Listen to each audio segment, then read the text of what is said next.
Simpsons Institute was founded 3 years ago on the campus of Case Western Reserve University and the Flora Stone Mathers Center for Women.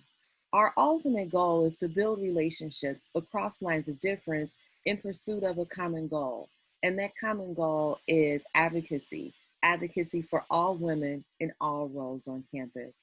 We hope to provide connections and relationships that help to build a support network, navigate barriers to access, and also inspire co-conspirators to join us on our journey towards gender equity.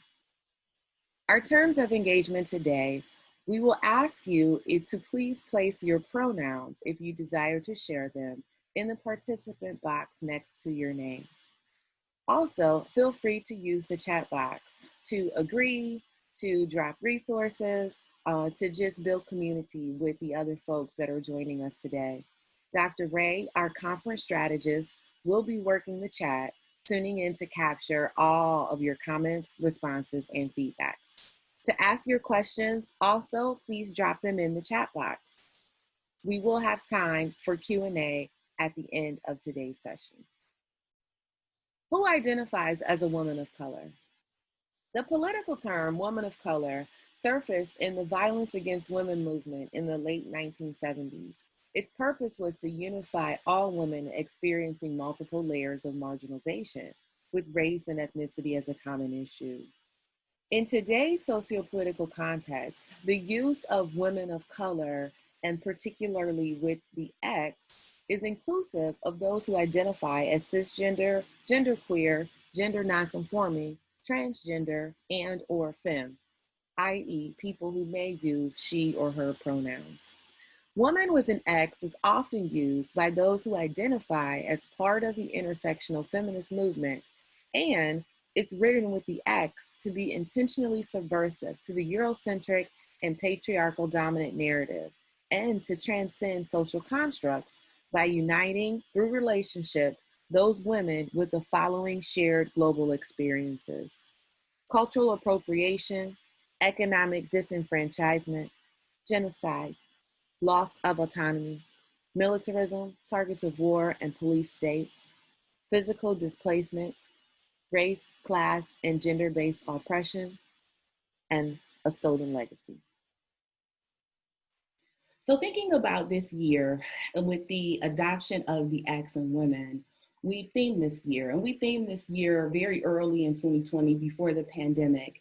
And we're just glad that even as life has progressed and things have shifted in our world and our socio-political context, we are still on brand.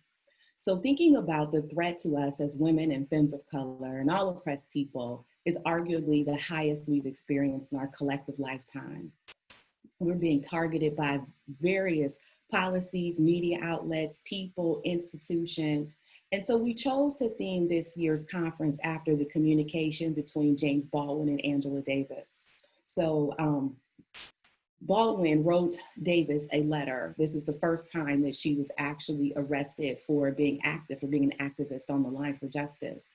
And he writes the letter. He says lots of brilliant things in this letter, but he closes the letter with this statement: "If we know we must fight for your life as though it were our own, which it is, and render impassable with our bodies the corridor to the gas chamber. For if they take you in the morning, they will be coming for us that night." And in our attempt to build solidarity and build these relationships across lines of difference, this really resonated with us as a leadership team and as a committee, because we understand that together is the only way that we will win. And we wanted to set up our conference and all of our events this year to really build on that theme, to say, if they are coming for you in the morning, they're coming for us at night. And we have seen that. We have seen that we've seen it in our lifetimes. It's been happening since we've been here, since before we've been here, but it has been amplified and magnified in these last few months, particularly in these last 8 weeks since the death of our dear brother, George Floyd. So I want to hold that. That's our theme. And as we move through not just today's session, but all of the sessions that we have planned, it's really about us building relationships across our lines of difference. We know that we identify differently, but we have to build these relationships because they're coming for all of us. Some now, some later. but they're coming for us. So we've got to be aligned and stick together. So again, just building on the theme, four things that we want to commit to this year is to unapologetically state that Black Lives Matter. We have and we will continue to center the experiences of people who identify as Black, femmes and gender nonconforming folks in all of our work at the Ellipsis Institute. We want to be really outward facing and saying that, particularly in the sociopolitical context. We want to realize and acknowledge the deep American past and our supposed place, right, in how we are moving towards change, how we are moving towards revolution, how do our identities affect the ways in which we show up. We want to examine our institutional, systemic, and our electoral politics. We have to examine these things. And when we examine them, it's done in love. So we have to point out what works for us and what doesn't work and continue to move forward and build systems, institutions, and politics that work for us, those of us who identify in the margins, who are the most marginalized. And lastly, we'd like to actualize our roles as those on the line for liberation by doing our work to illuminate our continued role and responsibility, right? We understand that this work starts with us as individuals and it ripples out and it blossoms out to those folks who we are in community with, who we work with, and who we share a society with. So we really want to concentrate on our own work and know that as we do that, a part of that is actualizing it. How is it showing up in our relationships and our work that we do every day? So with that, I'd like to turn the conversation over to our moderator for today, Colette Ngana. Hi, thank you, Dr. Arki. My name is Colette Ngana. I am a PhD student in the Department of Sociology at Case Western Reserve University. I'm also in my second year participating in the Ellipsis Institute for Women of Color in the Academy, primarily working on partnerships and fundraising. So I'm really happy to be here today. I'm just going to quickly give an overview of what the topic is today, expand a little bit on that, and then I'll introduce our panelists, and then we'll get started on the conversation. So today we're going to be talking about exploring biracial and multiracial identities. So since the 1967 ruling on Loving v. Virginia, we have seen a big racial shift in the number of multi-ethnic, multiracial people in the US. But despite this, this conversation around bi and multiracial identities remains challenging, right? So today I'm hoping that we can cover topics like transracial adoption, how bi and multiracial people might negotiate or not their identities with themselves and other people, and potentially how we have some difficulties in capturing these experiences in academic research. And lastly, how we navigate our role as multiracial people in racial justice movements, particularly right now, the movement for Black Lives. So I am going to quickly introduce our panelists. First, we have April Dinwoodie, who is a transracially adopted person and a race and culture competency coach. Next, we have Ryan Clopton-Zimler, who is the Assistant Director in the Office of Inclusion on the Cleveland campus of Ohio University. And lastly, we have Alicia Smith-Tran, who is an Assistant Professor of Sociology at Texas Christian University. So now I'm going to hand it over to our panelists to give them a chance to talk a little bit about themselves and anything that they might want to add. So we'll get started with April. Hi, good afternoon, everyone. Thanks so much, Colette, and to the team for making the space for this. It's so critically important now. And as I was introduced, I'm a transracially adopted person, identify as Black biracial, raised in a very white community in New England in a completely white family. So racial identity and being purposeful about racial identity was my job and my job only. And in doing that work over these past 40 some odd years, it sometimes intentionally, sometimes just within my own spirit as a child, it has really given me a very clear sense of how important racial identity is and just broadly how much better we will be as a collective if we're doing our racial identity work, and how we need help in navigating that, especially if we hold two or more races within our experiences.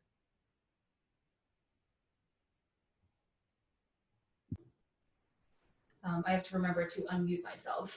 Thank you, April. Next, we have Ryan. Ryan, do you want to tell us a little bit about yourself? Sure. Thanks to everyone who got this together. It's truly looking at this screen right now and just hearing what April was saying. It brings up how grateful I am for a space like this, and how infrequently I hear that story that is very parallel to mine. I'm also transracially adopted, raised in an all-white family, raised in a like when I say an all-white neighborhood community school. I promise you, I'm only slightly being hyperbolic. And it has been a really intense, excuse me, an important journey to come to the point of understanding how and why I use my Black identity, and how and why being biracial, multiracial influences how I've seen the world. I make a living essentially as an expert in diversity and inclusion, and that was largely because I spent the entirety of my life searching for an understanding of how to name who I am and explain to myself, because that's all that really matters, is explaining to myself who I am and how I move in this world. But something that I realized as I got older was I spent a lot of time straddling the middle, and whether or not that was my racial identity or my politics, I spent such a long time trying to understand how to move in the white world as a biracial person, that I neglected my development as a Black person and my connection to my Black identity. And so I'm very excited to talk more about this, and so I'll be quiet and let's keep pushing. Thank you, Ryan. And next we have Dr. Alicia Smith-Tran. Sure, thanks for having me, and so much of what April and Ryan is resonating with me. As well. Alicia, I think we're having issues hearing you. It was just cutting out a little bit, so it might maybe have if been I different. sit close to the screen, up close and personal. Is this better? Yeah, that's a little bit better. All right, really close to my face. Hopefully nothing on my teeth, but just let me know if you can't hear me. But I was just saying, thank you for having me. A lot of what April and Ryan are saying resonates with me as well. And I started taking some notes this morning, just thinking about everything that there is to talk about with this topic, and there's just so much that I think as I go through the years, I feel like I understand myself better, but actually also understand myself less and less. It's like the more you learn, the less you know. So in terms of how I identify and how I approach this topic, I mean, I'm a sociologist, so that certainly shapes how I see the world and how I understand myself. I identify as Black and biracial. My mother is Black, my father is white. But I was thinking about this morning, like I said, when I started actually thinking about my racial identity and some of my earliest memories. And my parents always talked about race. And I remember my dad getting a globe out and showing me, like, this is how the slave trade happened, and trying to sort of teach me that. And he has a degree in sociology, so he was a bit more, I guess, woke, you could say, than some white people. But so that was sort of a funny but good memory. But one memory that I remember specifically is when people started calling me mixed, and that kind of rubbed me the wrong way at first. And I say mixed race now, and it doesn't bother me, but I remember thinking at the time in elementary school, it reminded me of like mixed breed dogs or something, that it was like other people got to be one thing, like they got to be Black or Asian or white or whatever it may be. And I was just like this homogenous category of mixed, and like, what does that mean? And how come I don't get to belong in this category? So then another thing I was thinking about, sorry if I'm talking for too long, but I have a lot of that. So I would also say when I was a kid that I'm Black and white, because I felt this sense of, if I don't say I'm white, then I'm kind of neglecting or negating my dad's side of the family. And I love my dad, love my grandparents, love my cousins. Like, how could I just say I'm biracial or just say that I'm Black? So in one way that definitely my racial identity has changed is in thinking about whiteness and how I identify, and how whiteness just does not resonate with my experience, and how people see me and how I see the world in white privilege.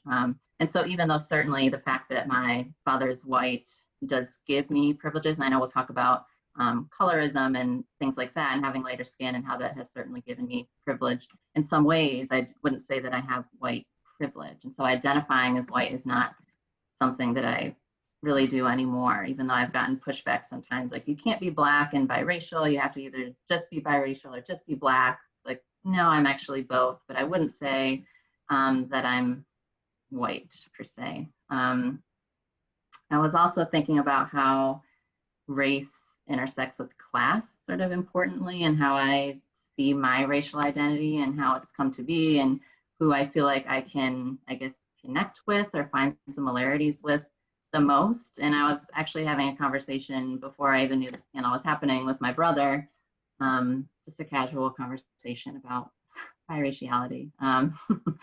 And we were talking about cousins on both sides of our families and who we felt like we could connect with the most, and why. And so my mother's side of the family is mostly, my cousins are mostly Black, or biracial, multiracial. And so I felt like I could always see myself in them better in terms of having similar hair or similar skin tone or those types of things. But at the same time, they are more working class. And so my brother and I think always felt a little bit distinctly different because we have class privilege, and we did grow up in an upper middle class area that was predominantly white. It sounds sort of similar to Ryan and April and maybe the environments that you grew up in. So there was sort of a distance in terms of, we had these privileged opportunities in terms of our education, and we got to study abroad and these things. And some of my cousins have never had the opportunity or the privilege to leave their hometown. So there's sort of, we felt distance or difference in that way. Whereas my father's side of the family is all white except for my brother and I. And they are, for the most part, very, very wealthy and live in a mostly conservative city. Colette, you probably know Grand Rapids, Michigan is pretty conservative.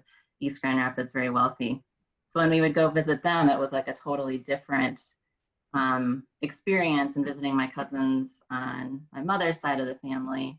And so we felt like even though we were upper middle class, it was still like a totally different world almost, even though we had similar educational opportunities and those types of things. And now some of my cousins on my dad's side, my white cousins, have like a group chat going where they'll send like articles like, did you see this article about, you know, Black Lives Matter or whatever? And it sometimes feels a little odd that there's no acknowledgement of like my brother and I having different positionality than them. It's sort of like, let's have these conversations, but like, hello, I'm here too. And then they'll sort of reach out to my brother, like just making sure you're okay with everything going on. And he was asking me, has anyone reached out to you? I'm like, no. So it's also just thinking about how these things are gendered, and perhaps, you know, going back to skin tone as well. And he's a little darker than me. So I'm kind of all over the place, but these are just some of my thoughts that I had in terms of my own racial identity, how I'm still coming to understand it, and I'm learning more. So I'm looking forward to this conversation. Thanks, Alicia. Yeah, I guess I'm going to just take a step back and realize that during my own introduction, I didn't talk about my own experiences of being biracial. So I'm so excited that I was able to put this panel together, because I feel like I haven't had a space to talk about what it's like for me to be biracial. So my mother is white. She actually might be on the call today as an attendee. So hopefully she's listening in. And my father is from Cameroon, so he's African, he's Black. So for me, in terms of connecting with my family, I grew up mostly in, you know, a predominantly white household, in white spaces, in a predominantly white neighborhood. And my idea of, I realized that I didn't really have exposure to other biracial people until we moved overseas, and a lot of my friends were white, and you know, their parents were Vietnamese or Korean or Black, or you know, so there were more biracial people I saw when I was in the international school system. And then for me, connecting with my father's side of the family is difficult because there is a language and cultural barrier, obviously geographic distance, as most of my father's family lives in Cameroon still. So I definitely identify with everything that Alicia and April and Ryan are saying, and how as we learn about race and our notions of race change for people who have maybe, I don't know if this is the right word, sort of a non-standard experience with race, it can be difficult for us to navigate and sometimes even negotiate our identities. So I wanted to put that out there, and I also wanted to bring up a point that in a conversation that I had with April about this panel, that we are really, if we think about Loving v. Virginia as this sort of, you know, place mark, sort of this mark in time as before and after, and how we legally and maybe even socially understand interracial families, mixed race families. We're really only like 53 years into this, right? Before that point, we understood sort of biracial people, multiracial people under sort of the umbrella of coercion, right? These families were not really socially accepted or seen as sort of loving and voluntary. So I want to just put it out there, especially as I'm seeing the chat box and I'm seeing Q&A, that, you know, it's okay for us to not have all of the answers right now, and it's okay for us to be a little confused, and it's okay for us to have like some questions that might not be fully formed, right? So that's why we're here today. And so I'm really excited to kind of get started in talking about what everybody has in the attendees. Feel free to please drop something in the chat box or in Q&A, and we'll be sure that we get to it during the conversation. So I guess I will ask a quick question before we get to the chat box. I see that a lot of people are talking about, you know, sort of pop culture references, but I wanted to ask our panelists sort of what messages did you receive around race, like growing up, and how, you know, those messages might have changed as you got a little bit older.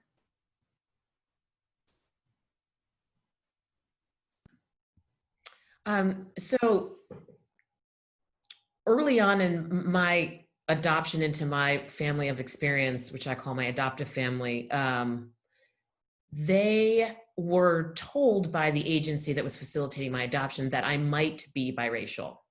And even in the paperwork that accompanied me, there was a line in it that had been seen by a geneticist several times who gave the opinion that I may be biracial. So from the very beginning, there was almost a sanctioned and, you know, stamped for approval, this idea that you don't have to talk about race, it doesn't matter, right? And being in the 70s, my parents, very compliant, lovely white people, really just saw the professionals as professionals. So if we don't have to talk about it, if they just said we don't have to talk about it, then we don't have to talk about it. And they weren't racist. They would love any child. They were colorblind, right? So the idea of race came up usually by surprise when something awful happened, when a relative didn't want to participate in something because I was in the family now, or if I was called the N-word at school.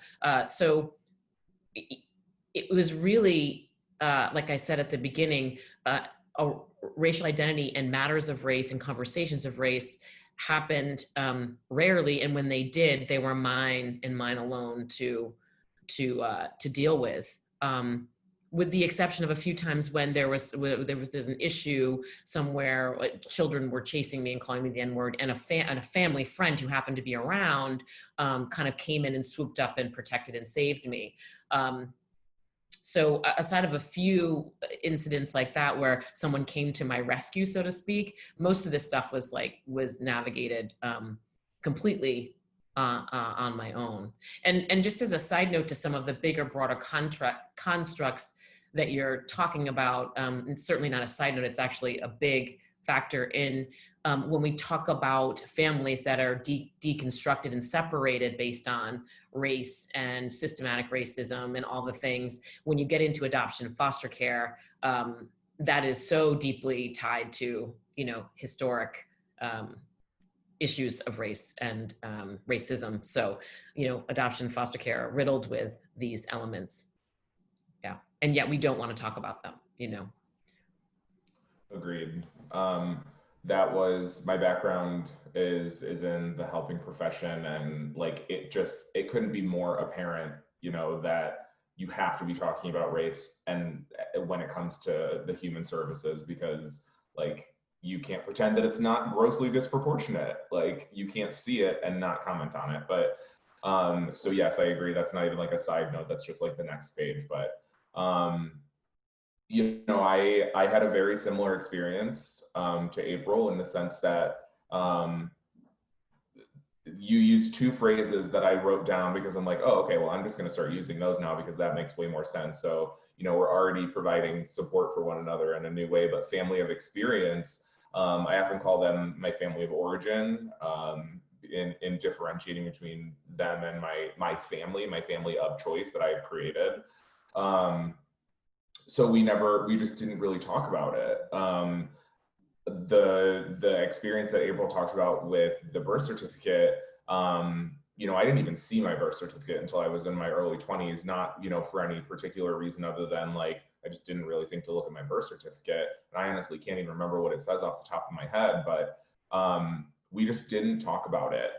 Excuse me. I think something that is I don't think a blessing, so a consideration is, when you're mixed, when you're biracial and you're in a transracial adoption, you have the proximity to whiteness that sort of allows you to are they, are they connected somehow? Do they have, a blood connection to you? Whereas if you're darker skinned or you're, just you solely are Black, genetically, I guess, then it's very obvious that you're potentially adopted. So for me, I think I had the proximity to whiteness as my primary understanding of race. I knew I was different. I knew that I was not entirely white because other people told me that, to April's point, ad nauseum. But I even think about when I was old enough to respond when I heard certain things, I would always say, but I'm also white. I use that as a shield, as safety, because everything around me was white. So God, I gotta make sure that I'm still one of them, that I'm still safe. And I think that was a protective measure that I did not even know that I was using until, I was a little bit older and realized just how, terrible that was, that I was an agent of white supremacy in my own skin. But one of the big sort of salient moments around race and realizing okay, I am Black regardless of how you, meaning my family of experience, thank you so much for that, April. Regardless of how, they treated me perfectly, shit, I was the favorite child, hard stop, no questions asked. I still probably am, just on merit alone. But I was in late middle school, so early teens, when my sister, who is white and 10 years older than me, was in a relationship with a Black man. They were engaged to be married, and then the relationship ended, and it ended very dramatically. because he was not a great person, from what I remember, obviously being biased.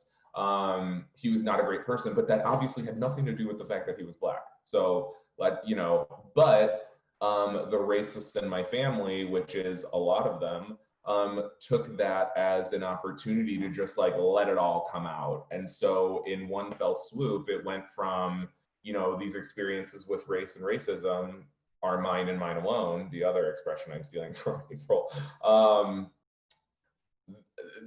All of a sudden now it's like a whole family issue, but no one's freaking talking to me about it. I'm just hearing it all. I'm just hearing the language that they're using, and I'm getting information from my sister who's telling me, these direct quotes from my family where they were saying, well, Ryan doesn't count, he's different, and having no language or capability to unpack that, but just now knowing like, okay, so we are different and you do see me as different, but you also don't see me as different because I am one of you. So, my experience with race until my early 20s, I'll even, maybe until going to college, was just centered around whiteness. It was, I'm sort of white, but not white.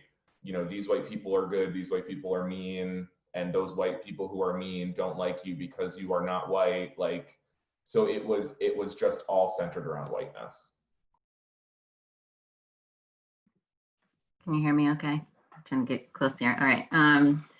Yeah, so I think my parents talked about race a lot when I think about it now, but I think it was hard to know how to navigate the world as a mixed race person still, because my father's white, my mother's Black, but neither of them had lived in the world as a biracial person. So it was always sort of like they talked about it a lot. I was very aware of race. I always felt kind of like not Black enough, not white enough at school, like the few Black students that there were. I felt like, well, I'm not like them enough per se or something, but I'm also very different from my white peers. And so a lot of my friends were sort of others on the margins, you could say, of that. Like I had a lot of Asian American friends. My best friend was biracial. And so I guess one of my fondest memories from childhood is my parents were in this group of friends, I guess, that was couples that were all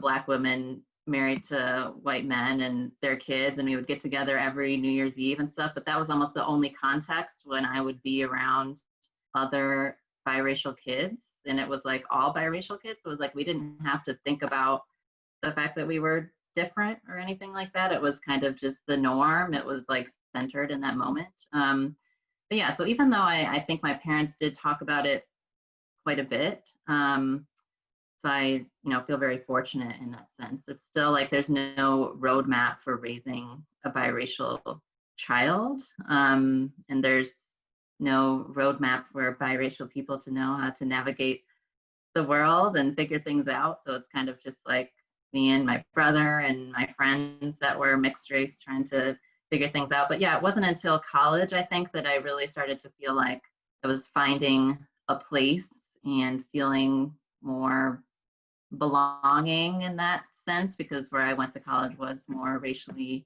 diverse, and I was taking classes where we were actually learning parts of history I'd never learned before, and my history, and learning about racial identity and things like that. So yeah, so I feel fortunate my parents did talk about it, but it was still difficult figuring out how to take this information about race and then put it together to understand myself and my experience and where I fit in and how to navigate the world. Yeah, I think that this question about the messages that we hear growing up, right? So this obviously, when you're a kid, most of those messages come from your family members, they come from your parents.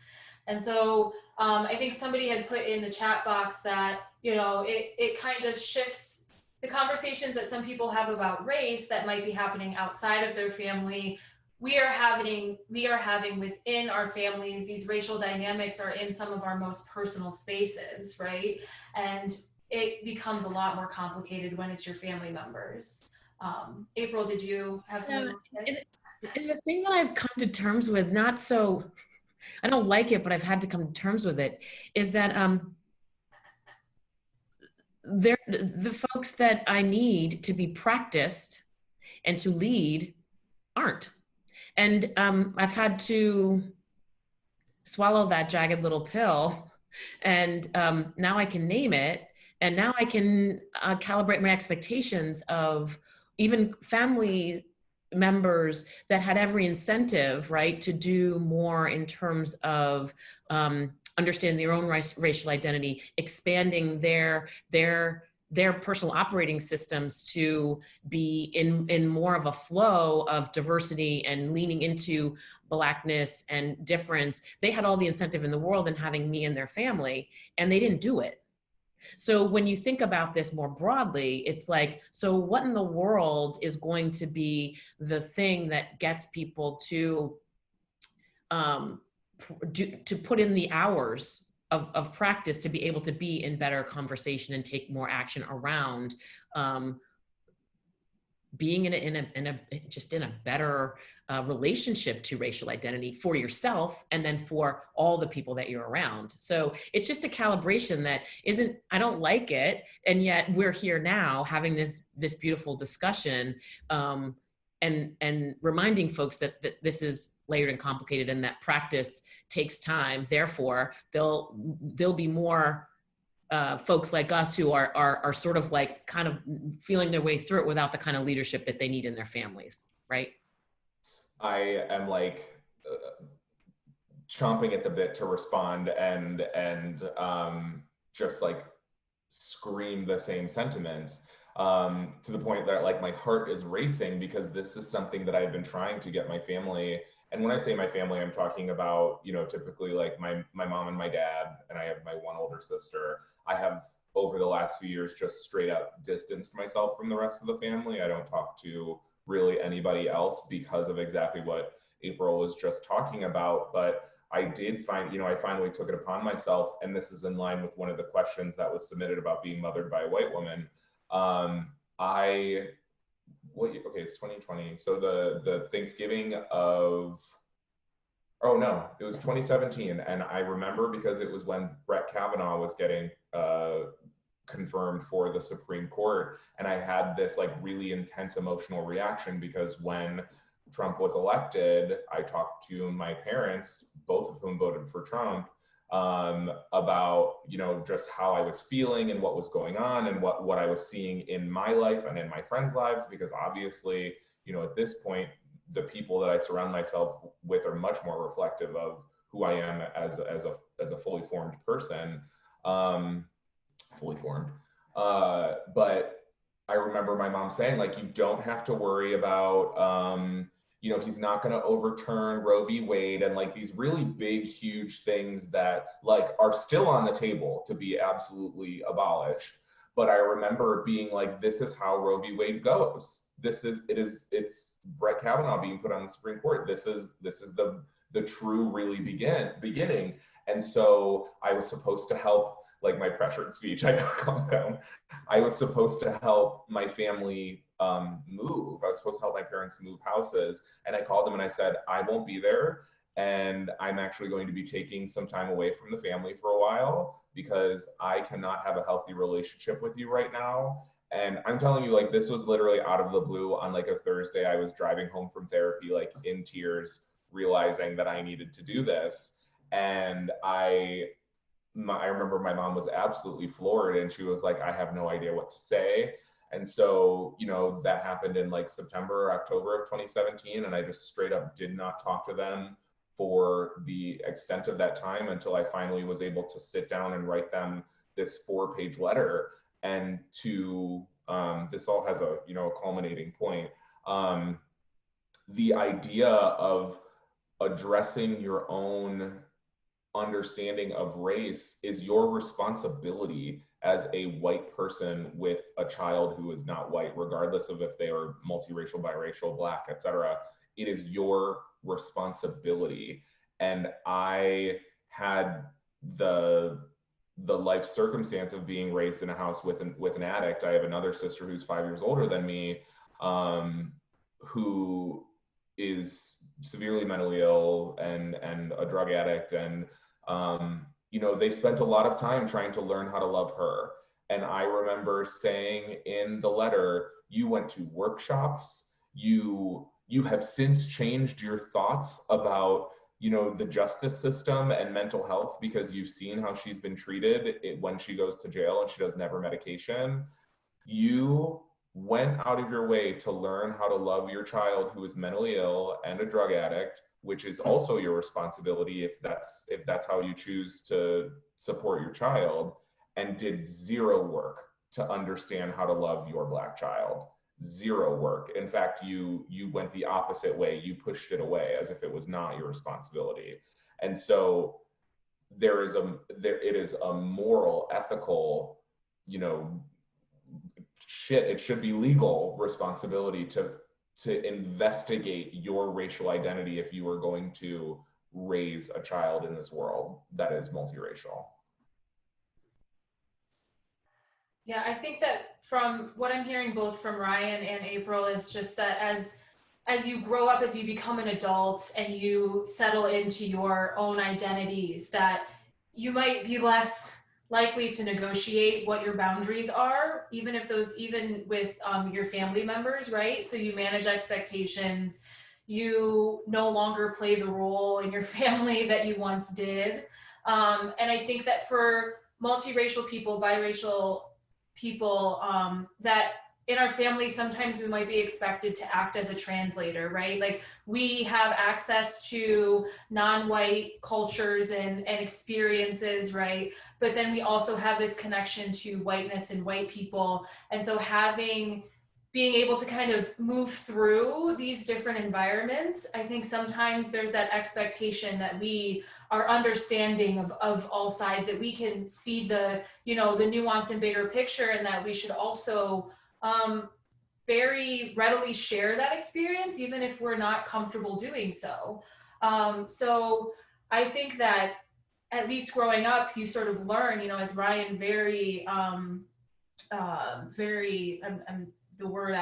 I'm missing the word, but was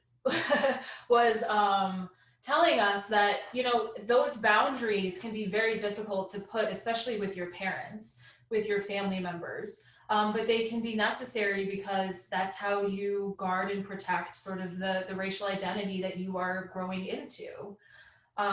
But I did want to sort of switch gears. I think we'll probably come back to talking about families, because there was a question in the chat box about being raised by white parents, or talking about white fragility in our own families. But I wanted to, because this question was proposed in the very beginning of the session, kind of going back to biracial people, interracial marriages that we see in pop culture.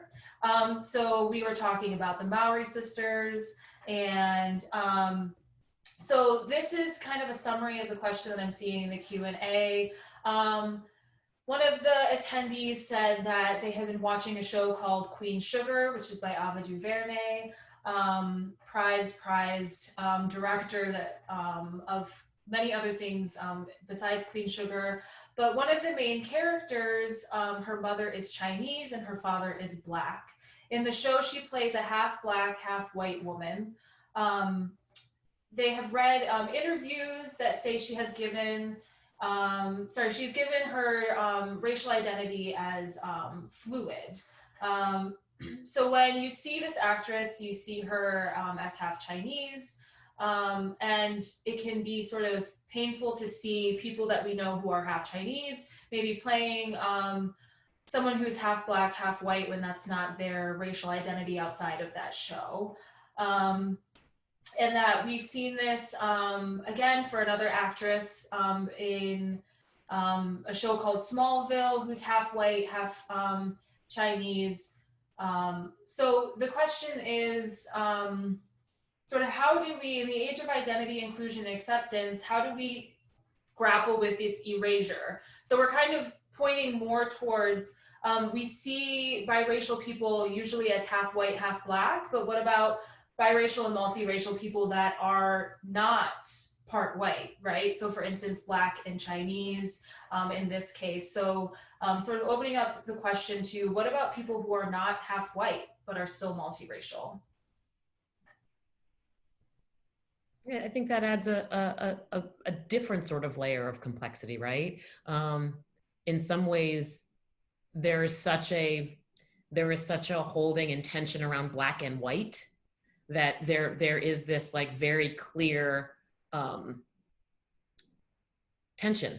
Doesn't mean there isn't tension in these other multiracial identities. And in some ways, just speaking on my own experience, the white part just adds such complexity to it, right? To that multiracial identity, that in some ways, if I wish for anything as a kid, I just wished I was all the way black, right? I didn't ever wish to be all the way white. That was never something I wished for. I loved being black and brown, and I loved all those bits. But the N-word part I didn't like very much, but a lot of the other stuff I did. But the two multiracial identities that don't include white, in some ways they're complicated, but in some ways it's more clear that there isn't that whiteness that you have to navigate as much. You have to navigate whiteness in a different way, but not it being your personal experience. Not to say one's better or worse, but I recognize the complexity and also realize the added layers of whiteness embedded in a multiracial identity that just is different than other multiracial identities, if that makes sense.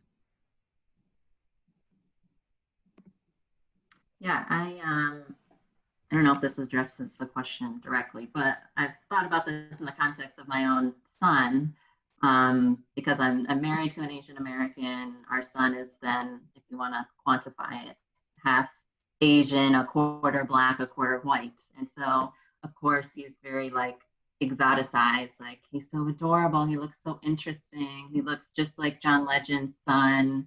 But she kind of looks a little bit like him, but not really. I mean, it also goes back to like all biracial people look alike if they're the same like racial composition. But anyways, but as I've been like buying children's books for him and things like that, that's sort of like where do I see him? You know, like we can buy books with Asian American characters, we can buy books with Black characters, or clearly we can buy books with white characters. And we often think, like you're saying, Colette, of like, you know, Black and white is how we sort of see what mixed race marriages or couples look like.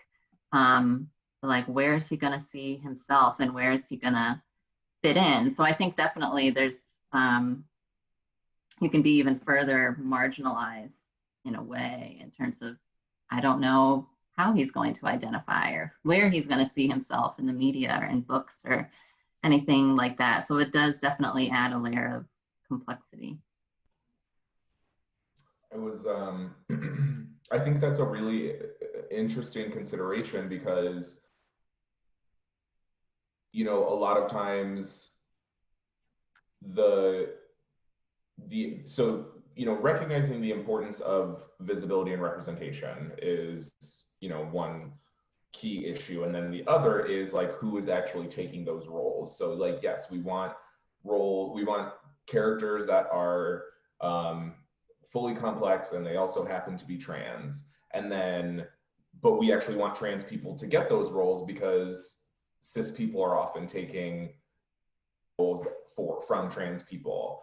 And I think in this instance, we have a person who is holding multiple marginalized identities in the sense of being Black and Chinese, but then occupying the role of someone who is Black and white.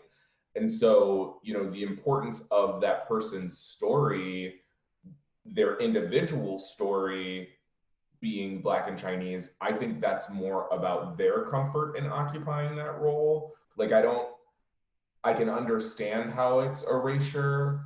And if anything, you know, if I were in that situation, I would be pushing to say like, hey, if, you know, if this character is supposed to be mixed race and you're casting me, like, consider the fact that one of my parents should be Asian or Chinese and not white.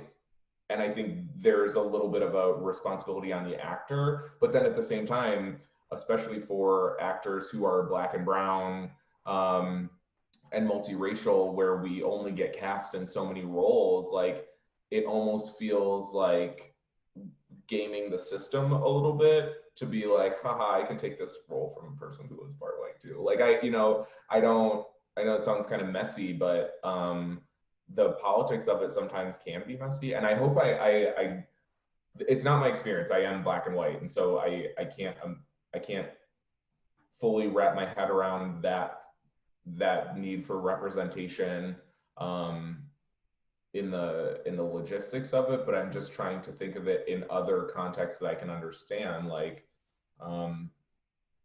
is it bad for representation to not have actors who are multiracial have that identity acknowledged? Yes, it is bad. Those identities should be acknowledged. Is it bad that people are getting cast in roles that don't wholly represent their individual identities? I don't know. Yeah, I think that this is a really great question. And this was something that I brought up, like, as I was curating this panel, I thought, well, like, I don't have panelists who identify as multiracial or biracial, but are not white. And so that's something that has been sitting in the back of my head. And as I'm also reading the chat box, there are people who are saying that they're half white, half Asian, and that they negotiate their identity a little bit different. And as we know, like, the experience of being Black is different than the experience of being Asian, and how people, how your racial identity lands on people, right? That is just because of the history of the US. And I think, as April said before, that, the US is a very specific context. And so we frame a lot of race in terms of Black and white, just because we have such a long racial history between Black and white, but we also have such a long racial history that includes Asian Americans, includes Mexican Americans, Latinx Americans, right? So we have a lot of, there's a lot of nuance that we, could have a whole other panel to capture, and probably many more than just another panel. But as we're seeing in the chat box, someone said Pacific Islanders again.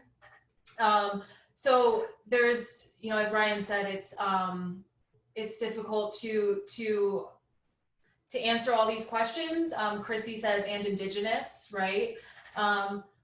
So again, it's hard. We don't want to erase, all of the nuance of the racial experiences that people have, especially as we dig back into a lot of, like, the erased history, right, that we have specifically with Indigenous people, Pacific Islanders. So I'm really, really thankful for that question. And I think I'm going to move on to the next question in the Q&A. And so one person said, this is Shayna, said, just curious to hear from the panelists about experiences of race and whiteness through being mothered by a white person. So for instance, how did that shape your identity? How has that formed your relationship, especially in adulthood, as your relationship as you sort of form your identity, and how has that impacted how you moved into advocacy work and the work that you do now? So there's a lot of parts to that, but we can get started with, what is it sort of like to be mothered by a white person? I feel like I speak fluent white women. I am going to say that my relationship with my mother, both my parents are white, but honestly, if we're, being really succinct in how we're talking about it, a lot of the conflict around race and racism has been with my mom and my mom's side of the family, which is wild because I was absolutely, like, obsessed with my mom when I was young, and when I was younger, especially in, like, high school. We were ride or die. Like, she was the person I wanted to hang out with all the time. And it has truly been an emotional journey to watch that relationship basically deteriorate. But my mom, coincidentally enough, my mom's sister's name is Karen. And when I say my mom is a Karen, like, she's from New Jersey and is super Jewish, and so she has this huge, big curly hair. So she does not have the white woman haircut, but everything else is strong within her. And I honestly learned a lot of really, really good shit. Oh my God, Karen, I'm sorry, there's a Karen in the chat.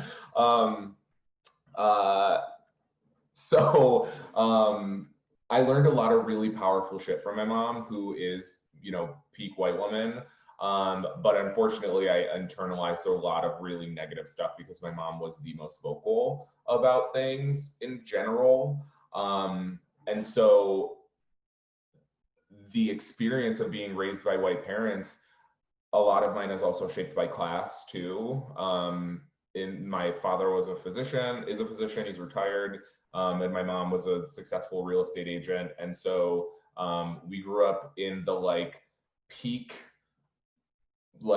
economic boom of the 90s. So we were, I was comfortable when I grew up, and I had a very privileged life. And so how I navigated my racial identity was not just within whiteness, but within being middle class, upper middle class. I had this notion around Blackness being monolithic to include poverty. And it's not for I knew that there were successful Black people, but of course the narrative around successful Black people in white spaces is always wildly problematic. And it's probably for the best that I didn't internalize that. But the fact was, I saw myself as this non-white person, but all I knew was whiteness from my parents. They influenced our everything. And then to also be, affluent, I truly did not understand anything other than whiteness. And so, being raised by white people, especially white parents, and specifically to be mothered by a white woman, because I know that was Shayna's question, has been difficult. There's an article that I found that was called How Trump Ruined My Relationship with My White Mother. And it really hit the nail on the head, especially over the last few years, just seeing the ire that has come out with the current leadership, that white people are just wildly emboldened to just feel like they finally have someone who's saying the things that they wanted to say. We were at my parents' house in June for something, and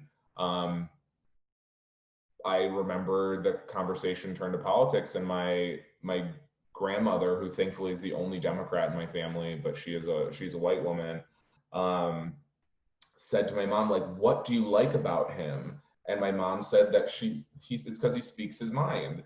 And I'm sitting here and I remember immediately responding Mom, listen to the Black people, meaning me and my husband, and the old Jewish woman, that the things that he's saying are awful. They are terrible. And she just kind of laughed it off. And I think, to be raised by a privileged white woman means I was a loud ass feminist when I was a kid. I was getting into arguments with kids about abortion in 6th grade, because that was just part of the conversation, was women had the right to choose, and that was that. But I had zero understanding about the intersections and the violence that can come at the hands of white women, especially as a male-bodied person. Yeah. I just want to follow up with that because it's so important. There are the softer things that are what is a white woman intake? What do they use on their hair? What's in the pantry? What's on the bookshelf? What's on the, what do you watch on Netflix? There's the soft stuff that informs someone's view of the world, right? And then there's what you just spoke of, and is this complete lack of emotional, psychological, and physical protection. That when you are not in clear sort of like focus on what happens to persons of color in the world, if that is not something that you take seriously, there's just absolutely no way you can protect the emotional, psychological, and physical well-being of the child that you are entrusted with.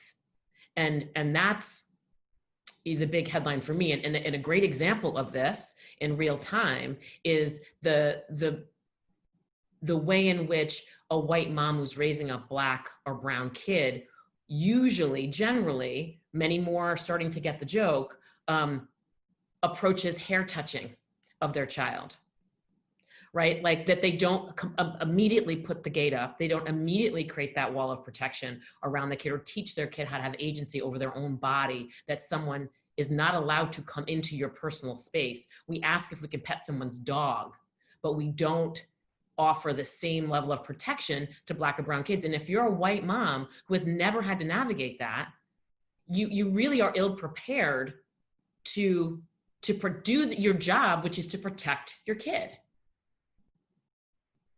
There was one other thing that I wanted to mention, and I'm sorry, Alicia, if I'm interrupting you, but something that I totally forgot to say was I realized in my early 20s that I had been searching for my mom in all of these archetypes in my life. I have always surrounded myself with powerful women, and I never really realized, you know, a lot of them carried some of the traits of my mom of experience. Her name is Roberta, bless her. You know, a lot of the women in my life had sort of that sort of strong-handed approach, but it wasn't until I got older that I realized I was actually literally trying to find my mom in Black women. And so I kept collecting these mentors, and I still have one really strong mentor, Phyllis, who is, you know, my guiding principle for everything. But when I did my ancestry kit and I started getting connected with people, and I found my mom's name was Carla, and I didn't know if she was white or if she was Black, and the name Carla certainly didn't help because that's like super middle of the road. But I remember looking her up with these last names that people were giving me on Facebook, and like just staring at the little thumbnail trying to be like, is that my mom? And I remember thinking like, I'm literally looking for my mom in all the wrong places. Like I am searching the internet for this woman. I have since found her. She's a white woman. But you know, sorry, that it just came up and I wanted to say that. If you want to move to the next question, that's fine. I know we're go ahead, Alicia, if you. Oh, well, I'll just say briefly, the one thing that I was thinking about in terms of just being raised by a white parent, and you know, my father is white, and I've thought more about this now that I am a professor. So my father is a professor, and so growing up, it was like, I want to be just like my dad. I'm really close to my dad, look up to my dad, and he would just, you know, he's like, you can do anything you want to do, just put your head down and do it. And I think I still kind of adopt that. But it wasn't until I think graduate school even, or just being a faculty member, that I'm actually, this sounds silly to say out loud, but consciously thinking about that, like I'm positioned different than my father. And so he made everything look so easy being a professor. And even though he did talk about race in terms of history, April, what you were talking about in terms of like the day to day, and actually like those little things you don't necessarily think about. I don't think he also fully thought about that I'm positioned differently than him, even if he did talk about race, if that makes sense. So even though he was racially aware, he didn't necessarily equip me, and neither did my mother, with dealing with being biracial, which I sort of think about now, how my whole life, it's like, that's my dad. I knew he was white, but I didn't consciously think about the fact that he was white all of the time. I just wanted to be like my dad. And now that like I am a professor like my dad, I'm like, holy crap, this is like not the same experience that my dad had, and the ease that he had in doing things, navigating higher education as a person of color, as a woman of color, is very different, obviously, than for a white man. So, yeah. Yeah, I think that this question really just brings up the role of parenting, right? And what we learn from our parents, and specifically the role of mothering and mothers, and how we, you know, teach our children around these really difficult topics like race and the experiences that they'll have with other people around their race. So I know that we are like very quickly running out of time, but I think that we have time for one more question. And this question kind of brings us outside of, you know, our relationships with our parents and our siblings, so like our immediate family, and more towards platonic and romantic relationships. This is friends, this is dating. And so this person, her name is Hannah, she says that she's Chinese, Irish, Filipina, and grew up on the margins of Chinese and white communities in the Midwest. So they are asking about relationship-specific patterns for multiracial individuals. So for Hannah, her experience as a multiracial young woman has been sort of conditioned to have the sense of expectations in a specific context. So, you know, in that one moment, white or Chinese, and then conform to kind of fit into what are the expectations of her. So again, sort of asking maybe what your experiences are around partners, around friendships, in terms of your racial identity.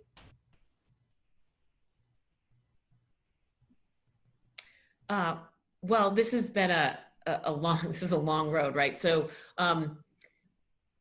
growing up in a small community, there were only white guys, and they necessarily weren't that interested in me, right? So, you know, I had to position myself where was more diversity, and those are the places that my parents didn't think I should go, right? Obviously, so I went anyway, and got permission at some point, but most of the time I just went on my own.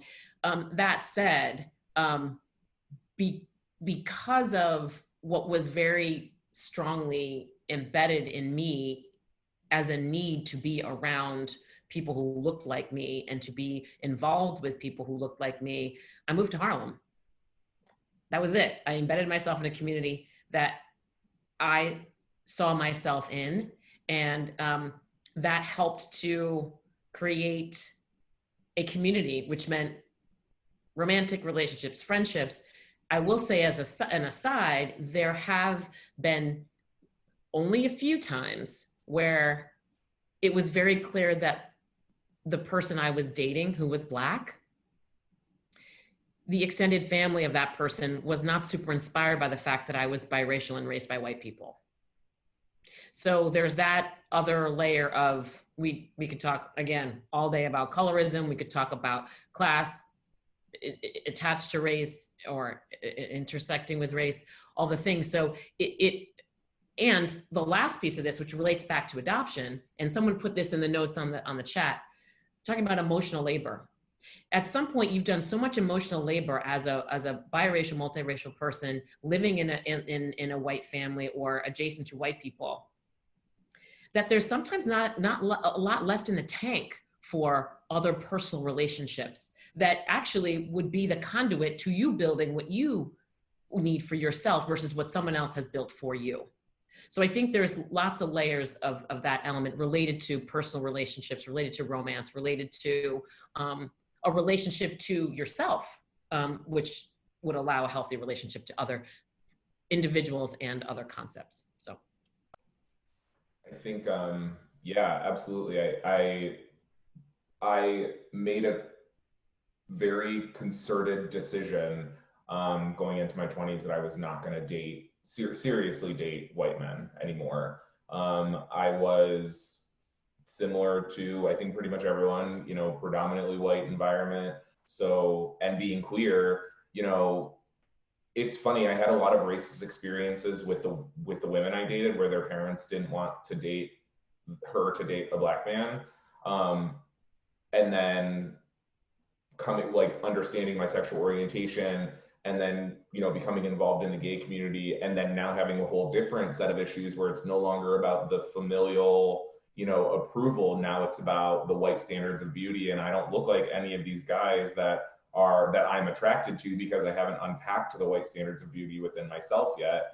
And so, you know, navigating that through college and the like the politics of desire and how I participated in them and how I did not. It's a lot to understand the role that you have into it. And I am lucky that I found a partner, my husband, who is a Black man, who, me getting together with him was probably one of the most important moments of my racial identity, because it now gave me access to the things that I never had before. All of a sudden, you know, I had a Black family and I had a Black matriarch and patriarch, and I had someone who could help me understand all the shit that I was going through on a day-to-day basis. You know, so to April's point, the emotional labor of having to do, I didn't have to do it anymore. I could just come home and be like, oh, the whites are testing me today, and I don't have to explain what I mean or why I say it, you know what I mean? And so I feel very privileged to be in a relationship and married to another Black person, because of how it has shaped my racial identity and my ability to process that. And, you know, the final thing, I also, because I had this new strength of will being in a relationship with someone who was constantly sort of, you know, refueling my tank, meant that I was finally able to start cutting off the meaningless relationships in which I was, you know, being pigeonholed into a certain relationship or into a certain role, and I was being forced to do all of the emotional labor. I was able to be more intentional about who I choose to foster relationships with. And so, do I still have a really strong gang of white friends? Absolutely. But those are the white friends who have grown with me, and not even just white, but non-Black friends who have grown with me. And simultaneously, the Black people that I hold relationships with now, obviously, many more of them are familial because I have a Black family now, but the people that I choose to have the relationships with have told, like, if you would have shown me now as a child, I would never have understood how I got to that point. And it is because it's I found Black people who are like me, and in many ways. And so I was able to develop my strength to be able to now cultivate more relationships, because I understand that I am still Black, despite the fact that I am not this type of Black or that type of Black or this type of white or that type of white. I have a stronger core sense of who I am, so that I can, yeah, so sorry. I'll shut up. That's okay. I know that it's 1:15, and so Alicia, I'm sorry if I'm cutting you off or not. No, you're fine. Give you a chance to respond to the question, but I do want to pay attention to the time. There are clearly a lot of more topics that we haven't touched on. I think we could have a much deeper discussion about colorism, and also a much deeper discussion about sort of our role as mixed race people in the fight for racial justice. I know that we haven't really been able to touch on that as much. But I did want to also open up the opportunity. Dr. Arki, I'm not sure if you wanted to round us out with any information about the next panel. If not, I can do that. Go right ahead, Colette. Okay, so I just want to thank our panelists again for coming and being so open and vulnerable about your experiences. This is a really important discussion, and I can see like a lot of people in the chat box were identifying with what the four of us were talking about. So for future Ellipsis events that you should watch out for, on August 12th, we are going to be having our panel, which is titled #NotAllKarens. So this goes back into our conversation that we had earlier about the role of sort of white women and our experiences around race. We did have a Karen in the chat box. I'm pretty sure that Karen was my mom, and I would like to say I think that she's part of that #NotAllKarens. So please join us on August 12th. We're really looking forward to it. And thank you again for coming.